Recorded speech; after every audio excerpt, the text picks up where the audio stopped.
sudah semua, sekarang kita masuk topik berikutnya. Receive telemetry from MQTT browser. Ini tadi kita bikin. Jadi kalau ini itu adalah device-nya yang send telemetry. Yang receive itu biasanya adalah server. Ya, jadi MQTT broker dia subscribe telemetry, kemudian publish comment. Telemetry has limited value without some way to proceed it for decisions. Server code that subscribe to telemetry analyze context send decision back to our device. Jadi server ini tidak cuma subscribe aja. Setelah ini kita akan belajar bagaimana server ini mengolah data lalu mengirimkan perintah. Ya, jadi nanti kita bukan, kalau di sini kan kita berupa angka. Perhatikan di tes ini kan kalau dia bla bla bla gini kan.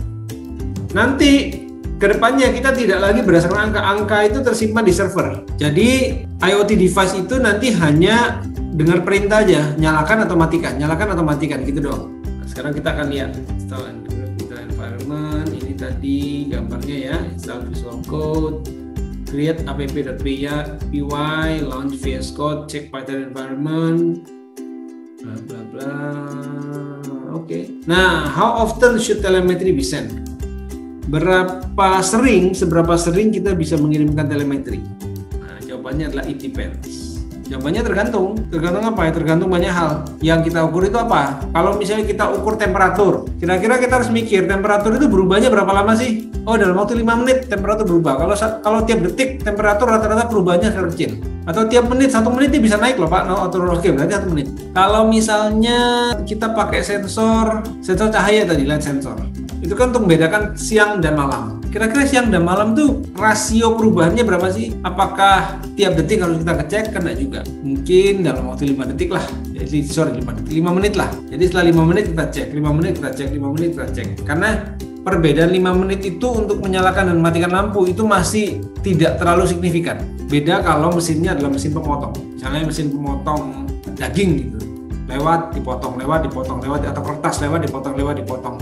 Kalau kita sensornya itu per menit, maka kertasnya udah lewat 60 detik, udah lewat panjang, udah sekian senti gitu kan.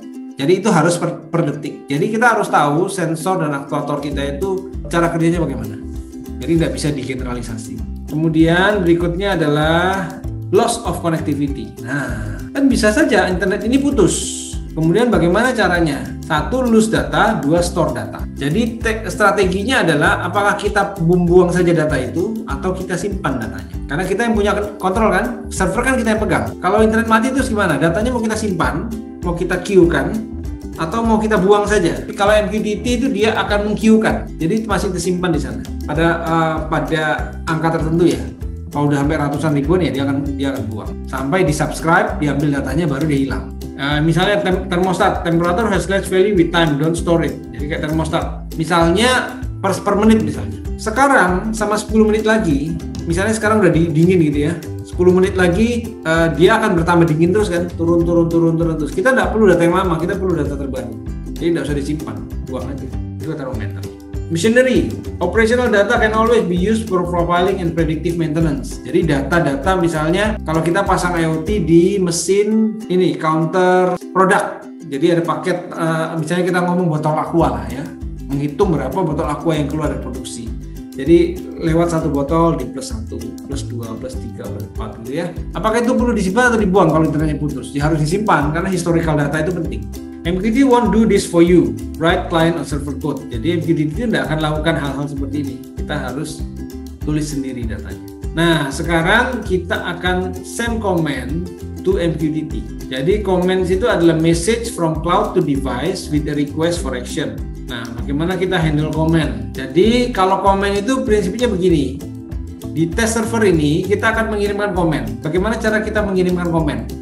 Caranya mengirimkan komen adalah sama seperti cara kita mengirimkan telemetri, publish juga. Tapi yang kita publish adalah komen. Kemudian di sini di IoT kita harus subscribe terhadap komen. Nanti subscribe komen itu kita ambil. Saya matikan dulu supaya jalan ya. Nah, jadi caranya adalah begitu. Sekarang kita akan coba bagaimana kita melakukan coding ini di server. Ya, sekarang kita di server dulu nih. Jadi kalau subscribe-nya di sini, nanti kita bikin. Dia sudah subscribe. Lalu handle telemetri ini dia kan baca nih. dia membaca telemetri bla bla bla bla bla, dia membaca payload lalu print. Kan sekarang ini cuma ngeprint. Mari kita tambahkan satu perintah, command sama dengan LED on.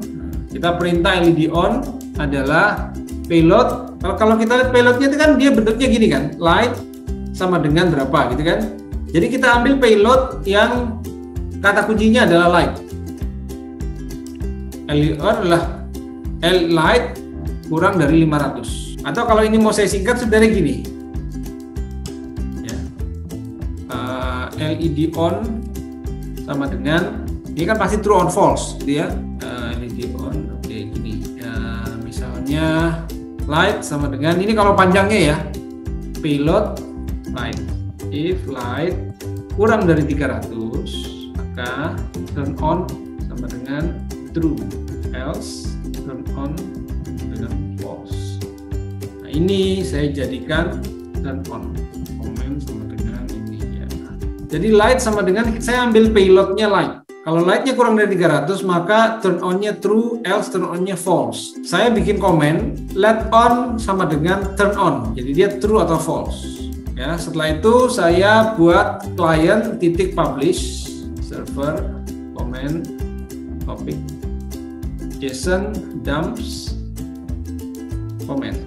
Nah, jadi saya harus bikin dulu nih server comment topicnya masih error nih. Jadi client telemetry client name jadi server comment topics sama dengan ID plus kalau tadi telemetri ini comment. Jadi ada client telemetry topic, ada server comment topic. Jadi pada saat saya publish, saya mempublish server comment topic JSON dumps comment. Saya ulang ya. Jadi pertama dari hasil payload ini kan kita bisa ambil value-nya. Caranya gimana? Caranya kita ambil payload yang ada kata-kata light-nya dalam bentuk dalam kurung gitu ya, array. Ini kan jadi array kan, array of value. Nah, kalau light-nya kurang dari 300 maka turn on jadi true, turn on jadi false. Ini semua bisa disingkat sebenarnya. Kalau di modulnya itu disingkat comment sama dengan LED on payload light kurang dari 500 lah, bukan 300, 500 tadi. Nah, ini disingkat menjadi ini, hasilnya sama persis. Oke, jadi ini kalau kalian bingung ini apa sih Pak?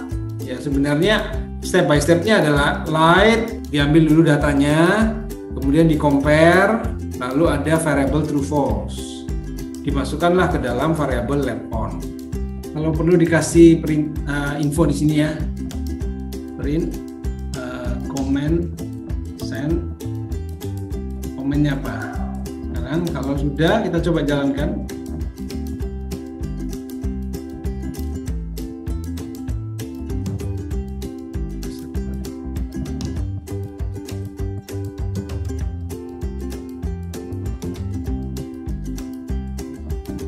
Sorry. Nah, jadi gini. False. Nah, ini jadi true, false. Jadi server kita ini sudah menerima data, mengirimkan komen. Sekarang berikutnya kita akan belajar bagaimana IoT kita bisa menerima data itu dan melakukan action. Berarti yang kita rubah kan di sini nih. Yang kita rubah di sini. Ini yang kita rubah. Yang tadinya kalau light-nya sekarang kita nggak tahu nih light-nya berapa karena light-nya kan dikirim. Kalau mau ekstrim kita bisa bikin satu ini khusus untuk sensor saja. Kita bikin satu file lagi khusus untuk menyalakan lampu saja. Nah, sekarang kita jadikan satu file dulu, nanti kita akan split. Sekarang kita akan belajar bagaimana kita menghandle telemetri ini. Nah, cara untuk menerima dan melakukan action itu sama seperti di tes. Di tes ini kan gini. Ya, perhatikan ya, ini polanya. Jadi ada handle telemetri dan subscribe. Polanya sama persis. Jadi kita harus ambil message-nya, ambil komennya, lalu kita lakukan sesuatu. Jadi metodenya begini. Ini kan kita kan mengirimkan terus-menerus. Pertanyaannya apakah komen itu harus kita taruh di sini atau di luar? Coba lihat server kita. Komen itu kita taruh di mana? Di dalam while true atau di luar while true? Di luar. Kenapa? Karena kita tidak perlu lakukan berulang-ulang. Itu sudah prosesnya sudah otomatis. Kita cukup subscribe sekali. lalu kita kasih action di subscribe-nya, begitu dia ada data dia langsung lakukan. Jadi kita tidak tergantung pada delay kita. Jadi nanti subscribe ini bukan di sini lagi.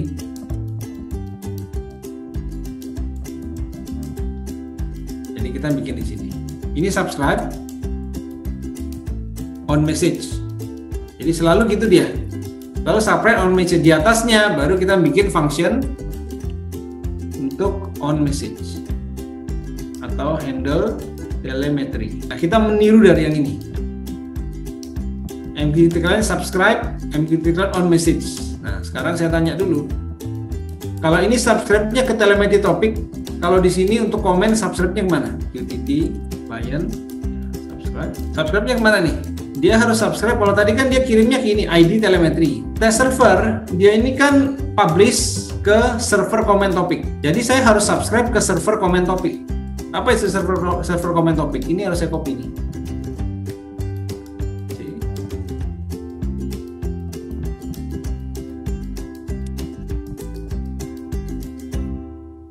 Jadi saya harus subscribe ke sini.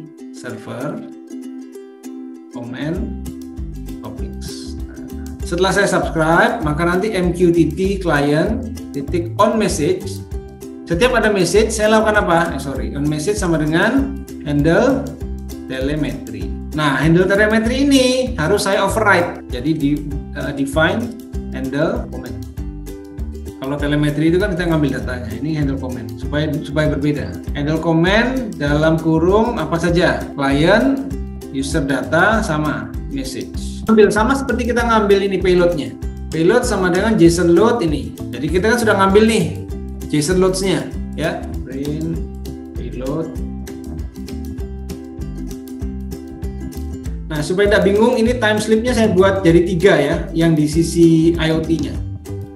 Supaya nanti kalian bisa lihat bedanya. Jadi selama belum dia tidak kirim telemetri, maka server juga akan pasif. Nah, perhatikan, dia dapat perintah let on false, let on true. Ya, jadi begitu dia kirim, ini kirim kembali dibaca lagi. Dia kirim data, ini kirim kembali dia baca lagi. Oke? Nah, sekarang kita akan lakukan sesuatu di dalam sini. Kalau kita udah terima payloadnya, terus apa yang bisa kita lakukan? Ya gampang, tinggal if saja. Kan payloadnya kan kita bisa lihat. Payload kan tulisannya gini nanti. Let on sama dengan true. Berarti kita bisa bikin if payload dalam kurung kotak let on. Kalau let on, maka LED titik on, else LED titik off. Nah, jadi sekarang kita bisa cek di sini. Test server off, true dia nyala. Oke, jadi tinggal taruh aja fungsinya di sini.